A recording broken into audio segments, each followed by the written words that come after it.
We're going to see that some of these problems are really easy. Some of these problems are a little less easy, but not that much. Okay, so let's get started. The first question asks us to simplify the absolute value of negative 3.4.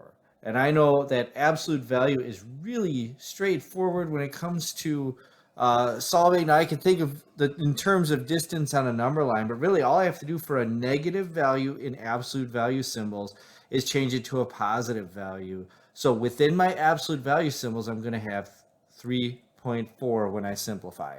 That's letter A. On to letter B. Letter B is 6 over 7.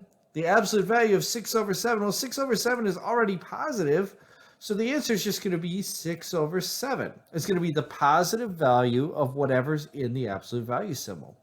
The absolute value of negative 6 over 7 also would have been 6 over 7.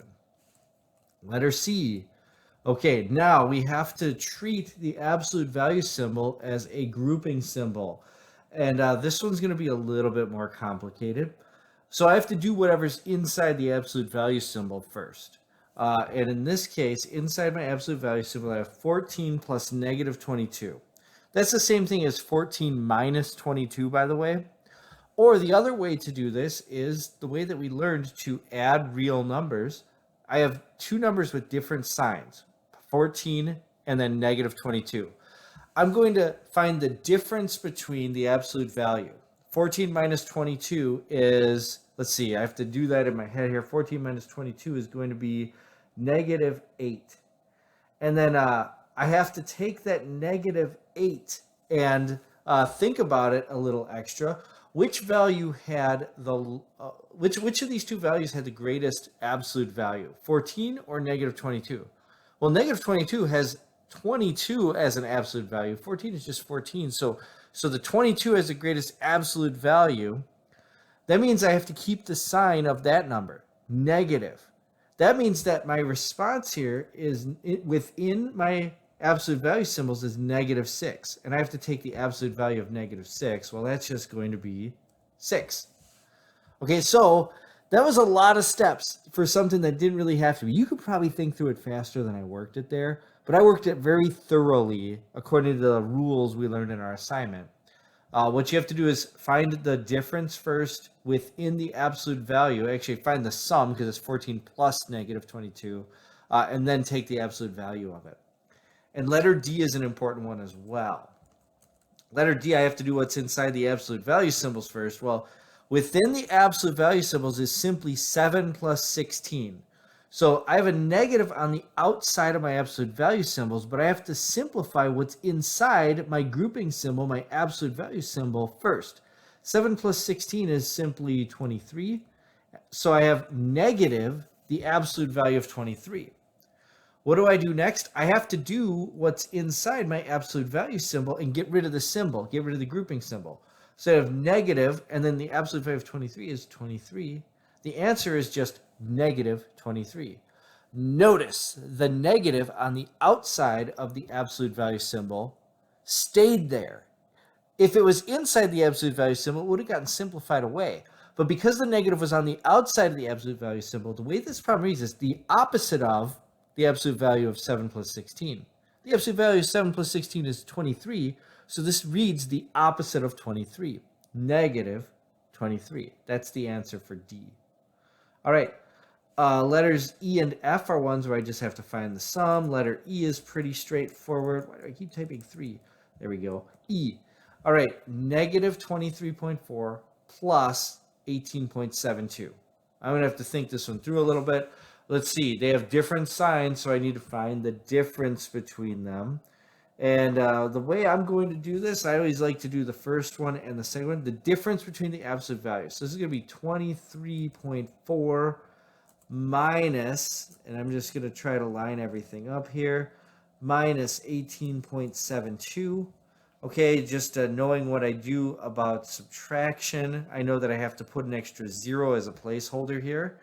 And then I'm just going to move this down to the next line so I have some room to add in digits up top. This first 0 is going to get crossed off because I don't have to borrow.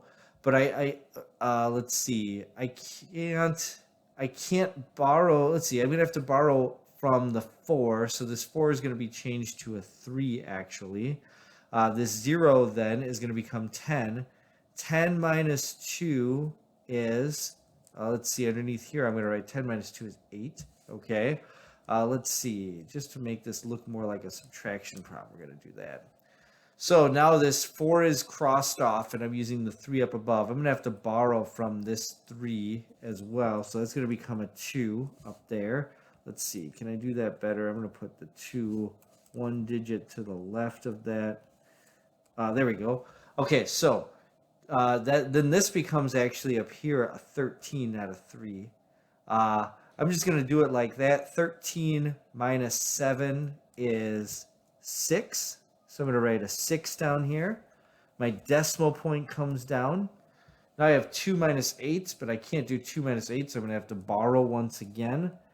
So that means I'm going to have a 1 up here. Okay. Now I have 12 minus 8. Let's see. I'm just going to do that. I'm going to try to line these up the best I can. I'm running out of space here. 12 minus 8 is 4, so I'm going to enter a 4 down here. And then I have 1 minus 1 is 0. And let's see, this is going to be positive because I subtracted a smaller number from a bigger number. So 4.68 is that difference. Now, the question is, for E, what number had the bigger absolute value? And 23.4 had a negative sign in front of it, so my answer here is going to be negative 4.68.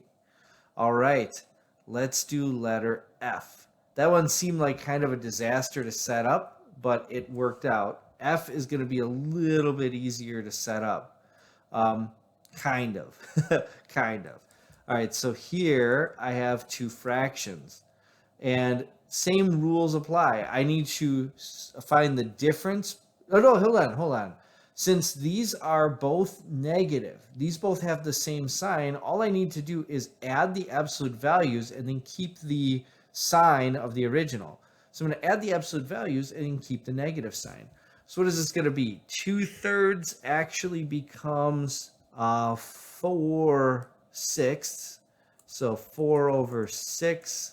I'm just going to write this like a fraction here. I need to find a common denominator, right? And this is going to be plus, and then I've got 1/6. So I'm just going to keep 1/6. Okay, so 1/6 is going to stay the same. My other one has to change to 4/6 to get a common denominator. I'm not going to worry too much about these looking like fractions here. I'm just going to underline this to make the fraction bar. Okay, so what's 4/6 plus 1/6? Why, that's 5/6. And so my answer is going to be, I'm just going to say equals, oops, hold on here for a second. Let's get rid of that. Equals, and then we're going to do 5/6. But I have to keep the sign of the original, which was negative. So I'm going to put a negative in front. Negative 5/6 is the answer there. Okay, so I added the fractions. Remember, adding fractions, we have to find a common denominator before we add. Then I kept the sign of the original. All right, G, H, and I. G and H are their own kind of problem. Actually, determine whether each statement is true or false. Give a counterexample. The set of rational numbers is closed under addition. Is that going to be true or false? Well, let's think about that for a second. When I add two numbers together, do I get a rational number? Is there any way for me to get a irrational number when I add two numbers together? I can't think of a way, because a rational number like pi or square roots or anything, and adding doesn't change anything to a square root. It doesn't change anything to something dealing with pi. So actually, this is true. Adding rational numbers always gives me rational numbers. There's no way I can add two numbers together and get like a non-repeating decimal, right? That might happen if I divide, but that's not going to happen when I simply add. Okay, so yes, that is true. H, the set of positive integers is closed under addition. Is there any way for me to add two positives together and get a negative?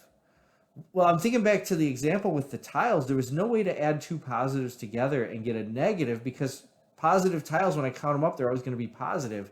So the set of positive integers is closed under addition. So that's true as well. Actually, what you're going to find is that sets tend to be closed under addition because addition is a really clean operation. All right, and then letter I. The temperature at 7 p.m. was 34 degrees Fahrenheit. The temperature fell 12 degrees Fahrenheit by midnight. Use addition to find the temperature at midnight. Well, that's simply going to be 34 degrees Fahrenheit plus, I'm using addition, it fell, so negative 12. I'm adding negative 12 to 34. Okay, then I'm going to find the difference of the absolute values, 34 minus 12. Actually, I can see that this is the same problem as 34 minus 12, right? But it's plus negative 12. I'm using addition. That's going to end up at 22. Okay, so my answer is going to be 22. Now I have to think about whether it's going to be positive or negative. 34 has a larger absolute value than negative 12, so I'm going to keep the sign of 34. It's going to be positive. 22 is my answer. All right, now you are fully ready to work the actual practice problems. Get started on numbers 1 through 30.